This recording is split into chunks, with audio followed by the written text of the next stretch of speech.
There is a crisis of faith spreading through the crypto market, but this time, it has nothing to do with the price. It's a crisis of security, a crisis of custody. This week, a critical vulnerability in one of the world's most popular software wallets put millions of dollars at risk. As users panicked and fled to the perceived safety of hardware wallets, a new report questioned their invincibility as well. A foundational pillar of the crypto ethos, the ability to be your own bank, is being shaken to its core. This forces every single one of us to ask the most important question in this space. Who or what can you really trust to protect your assets? The answer is not what you expect, and understanding it will fundamentally change how you secure your wealth forever. Stay with me as we unravel this complex threat and discover the next generation of security that the smartest money is already migrating to. Let's begin with the event that triggered the widespread panic, a zero-day exploit in a major software wallet. This week, cybersecurity firm Halburn disclosed a critical vulnerability in Exodus, a widely used multi-chain software wallet. The exploit allowed malicious dApps to access and drain user funds if they had ever granted a specific, seemingly harmless contract approval in the past. The attack was sophisticated and subtle. Millions of users were potentially exposed, leading to a frantic scramble as the community rushed to revoke permissions and transfer their assets to new, clean wallets. This event shatters a core assumption for many users, that as long as you protect your 12-word seed phrase, your funds are safe. It's a brutal reminder that every interaction we have with a smart contract introduces a new potential attack vector. This panic created a massive, predictable rush towards what everyone believed was the ultimate safe haven: hardware wallets.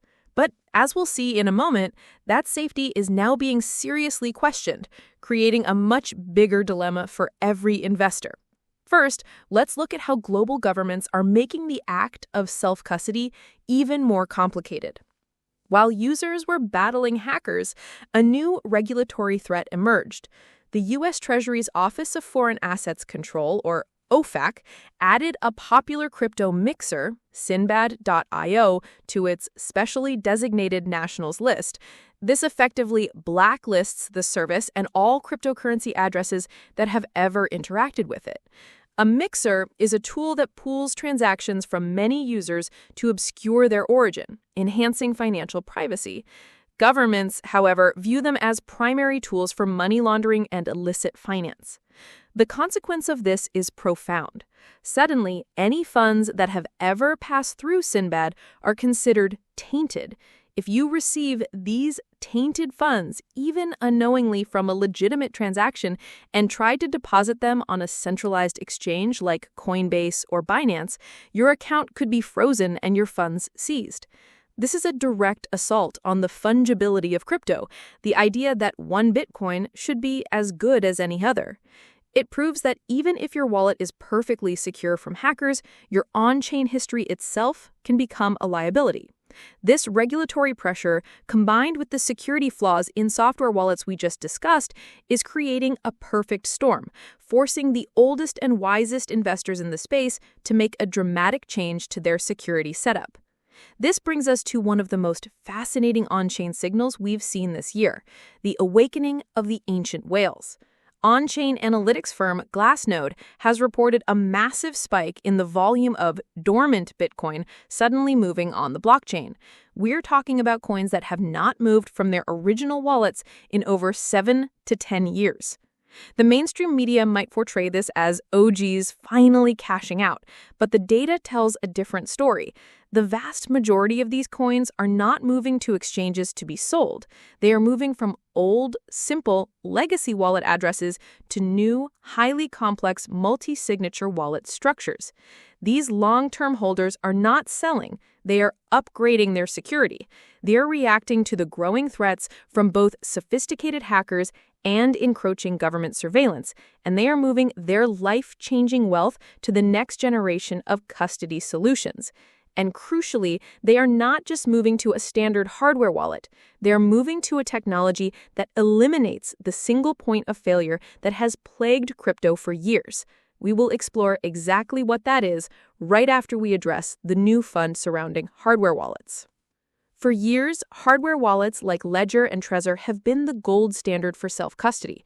The mantra was simple: keep your crypto on a hardware wallet and you're safe. But that myth of invincibility was challenged this week. A French security research firm published a report detailing a theoretical vulnerability in the secure element chip used in a popular hardware wallet brand. They demonstrated that with physical access to the device and millions of dollars in highly specialized lab equipment, it was possible to glitch the chip and extract the private key. Now, to be clear, this is not an attack that can be performed remotely over the internet. The risk to the average user is very low. However, the psychological impact is immense. It shatters the illusion that any single device can be a perfect, impenetrable fortress. It proves that any security setup that relies on a single point of failure, be it a single software wallet, a single hardware device, or a single seed phrase written on a piece of paper, carries an inherent, inescapable risk. This dilemma, where both software and hardware wallets have now shown potential weaknesses, is precisely why those ancient Bitcoin holders are not just moving their coins, but are adopting a completely new security model. This leads us to the future of custody, the solution that smart money is quietly migrating to: smart contract wallets and multi-party computation. First, smart contract wallets, like Argent and Safe. These are not standard wallets. They are powerful, smart contracts on the blockchain that hold your assets. This allows for features that are impossible with traditional wallets. Imagine social recovery, where you can designate trusted friends or family members to help you recover your account if you lose your phone, completely eliminating the need for a seed phrase. Imagine setting daily transaction limits, so even if your wallet is compromised, a hacker can only drain a small, pre-defined amount. This is the future of retail self-custody: flexible, forgiving, and far more secure. Second, for larger holders and institutions, there's MPC, or multi-party computation. Think of it like this. Instead of having one private key stored on one device, an MPC wallet splits the key into multiple pieces, or shards. You might hold one shard on your phone, one on your laptop, and a third with a secure, trusted company. To approve a transaction, 2 of the 3 shards must come together to sign it. But the full private key is never reconstructed in any single location. This completely eliminates the single point of failure. A hacker would need to compromise you across multiple devices and locations simultaneously, a near impossible task. So when we see the on-chain data of ancient whales moving their funds to complex new addresses, this is where they are going. They are moving their wealth from single key wallets to multi-signature smart contracts and MPC custody solutions. They are diversifying not their assets, but their security. We stand at a pivotal moment in the evolution of digital ownership. The old models of custody, both software and hardware, are showing their age and their inherent vulnerabilities. A crisis of trust is forcing a necessary evolution. The future is not about simply holding your own keys. It's about intelligently managing access to them through multiple layers of defense. The question is no longer just, not your keys, not your coins. The new, more important question is, how are your keys secured and who shares control? The answer will define your ability to survive and thrive through the next decade in this space. If this deep dive into the future of crypto security has opened your eyes, please help this information reach others. Like this video, comment below with your current custody solution, and share it with a friend who needs to rethink their security. Be sure to subscribe and hit the notification bell for more analysis that goes beyond the headlines. Thank you for watching.